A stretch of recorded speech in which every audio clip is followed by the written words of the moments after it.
Welcome to Bablu voice channel. मुअज़्ज़िज़ सामीन ग्राम, एक साहिब बता रहे थे कि मस्जिद में चंद रोज़ से नमाज फजर की जमात के बाद एक शख्स बाकायदगी से मुझसे मुसाफ़ा करने लगा था। अगर मैं दुआ करने में मशगूल होता तो मेरा इंतज़ार करता और मुसाफ़ा करके घर को लौटता। वो अब मस्जिद में भी जल्दी आने लगा था। पहले पहल अजान के फ़ौरन बाद, फिर अजान से पहले, फिर उससे भी पहले।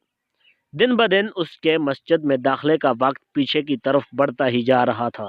एक दिन मुसाफा करते उसने मुझसे कहा, मैं हमेशा से आप पर रश करता आया हूँ, जबकि मैं रोज़ ही पूरी कोशिश करता रहा हूँ कि अब की बार आपसे पहले मस्जिद में दाखिल होऊंगा, मगर हर बार आपको ही पहले यहाँ मौजूद पाया।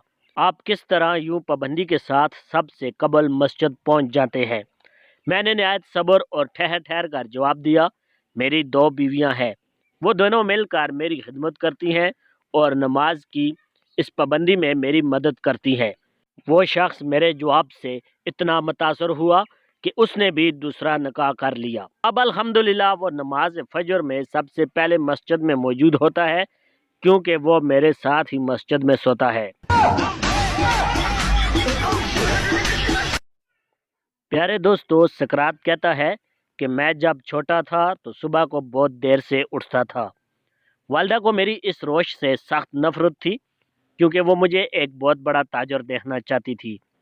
एक दिन मुझे एक उस्ताद साहब के पास ले गई ताकि वो मुझे सवेरे उठने की फ़वाइद बताएं।